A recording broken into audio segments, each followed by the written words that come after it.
Hello students, कैसे हैं आप सब। आज हम हमारे लेसन 11 बाल गोविंद भगत के प्रश्न उत्तर के बारे में पढ़ेंगे, जिसके लेखक राम वृक्ष बेनीपुरी जी हैं।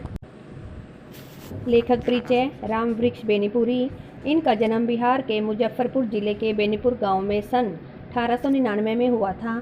बचपन में ही माता पिता का निधन हो जाने के कारण आरंभिक वर्ष अभावों और कठिनाइयों और संघर्षों में बीता। 10वीं तक शिक्षा प्राप्त करने के बाद वे सन 1920 में राष्ट्रीय स्वाधीनता आंदोलन में सक्रिय रूप से जुड़ गए। कई बार जेल भी गए। इनकी मृत्यु सन 1968 में हुई। इनकी रचनाएं देखिए।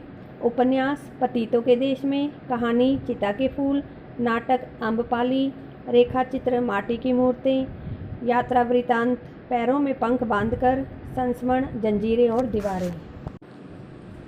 खेतीबाड़ी से जुड़े गृहस्थ बाल गोविंद भगत अपनी किन चारित्रिक विशेषताओं के कारण साधु कहलाते थे। बाल गोविंद भगत एक गृहस्थ थे, परंतु उनमें साधु कहलाने वाले गुण भी थे। कबीर के आदर्शों पर वो चलते थे, उन्हीं के गीत गाते थे। वो कभी झूठ नहीं बोलते थे, खरा व्यवहार रखते थे। किसी से भी दो टूक बात करने में संकोच नहीं करते थे, न किसी से झगड़ा करते थे। किसी की चीज़ नहीं छूते थे, न ही बिना पूछे व्यवहार में लाते थे। कुछ खेत में पैदा होता, सिर पर लादकर पहले उसे कबीरपंथी मठ में ले जाते। वहाँ से जो कुछ भी भेंट स्वरूप मिलता था, उसे प्रसाद स्वरूप घर ले जाते थे। उनमें लालच बिल्कुल भी नहीं था। सेकंड क्वेश्चन देखिए। भगत की पुत्रवधू उन्हें अकेले क्यों नहीं छोड़ना चाहती थी। भगत की पुत्रवधू उन्हें अकेले छोड़कर नहीं जाना चाहती थी, क्योंकि भगत के बुढ़ापे का वह एकमात्र सहारा थी। उसके चले जाने के बाद भगत की देखभाल करने वाला और कोई नहीं था। थर्ड क्वेश्चन देखिए। भगत ने अपने बेटे की मृत्यु पर अपनी भावनाएं किस तरह व्यक्त की। बेटे की मृत्यु पर भगत ने पुत्र के शरीर को एक चटाई पर लिटा दिया, उसे सफ़ेद चादर से ढक दिया तथा वे कबीर के भक्ति गीत गाकर अपनी भावनाएं व्यक्त करने लगे। भगत ने अपने पुत्रवधू से कहा, यह रोने का नहीं बल्कि उत्सव मनाने का समय है। विरहिणी आत्मा अपने प्रियतम परमात्मा के पास चली गई है। उन दोनों के मिलन से बड़ा आनंद और कुछ नहीं हो सकता। इस प्रकार भगत ने शरीर की नश्वरता और आत्मा की अमरता का भाव व्यक्त किया। फोर्थ क्वेश्चन देखिए। भगत के व्यक्तित्व और उनकी वेशभूषा का अपने शब्दों में चित्र प्रस्तुत कीजिए। बाल गोविंद भगत एक गृहस्थ थे, लेकिन उनमें साधु सन्यासियों के गुण भी थे। वे अपने किसी काम के लिए दूसरों को कष्ट नहीं देना चाहते थे। बिना अनुमति के किसी की वस्तु को हाथ नहीं लगाते थे। कबीर के आदर्शों का पालन करते थे। सर्दियों में भी अंधेरा रहते ही पैदल जाकर गंगा स्नान करके आते थे और भजन गाते थे। वेशभूषा से ये साधु लगते थे। इनके मुख पर सफ़ेद दाढ़ी और सिर पर सफ़ेद बाल थे। गले में तुलसी के जड़ की माला पहनते थे। सिर पर कबीर पंथियों की तरह टोपी पहनते थे। शरीर पर कपड़े बस नाम मात्र के थे। सर्दियों के मौसम में बस एक काला कंबल ओढ़ लेते थे और मधुर स्वर में भजन गाते फिरते रहते थे। फिफ्थ क्वेश्चन देखिए। बाल गोविंद भगत की दिनचर्या लोगों के अचरज का कारण क्यों थी। बाल गोविंद भगत की दिनचर्या लोगों के अचरज का कारण इसलिए बन गई थी, क्योंकि वे जीवन के सिद्धांतों और आदर्शों का अत्यंत गहराई से पालन करते हुए उन्हें अपने आचरण में उतारते थे। वृद्ध होते हुए भी उनकी स्फूर्ति में कोई कमी नहीं थी।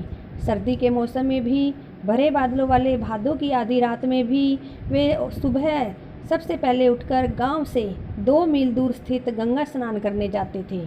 खेतों में अकेले ही खेती करते और गीत गाते रहते। विपरीत परिस्थिति होने के बाद भी उनकी दिनचर्या में कोई परिवर्तन नहीं आता था।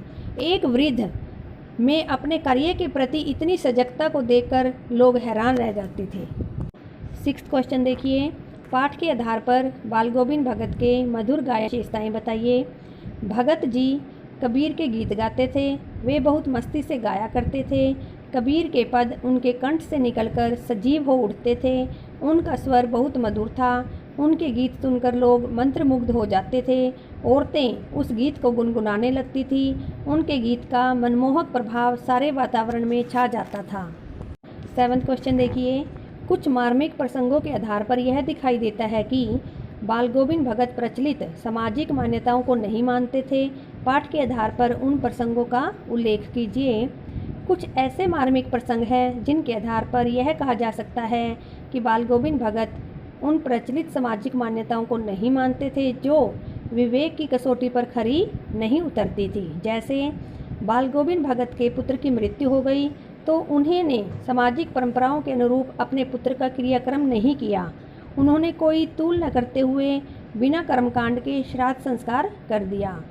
सामाजिक मान्यता है कि मृत शरीर को मुखाग्नि पुरुष वर्ग के हाथों दी जाती है, परंतु भगत ने अपने पुत्र को मुखाग्नि अपनी पुत्र वधू से ही दिलाई।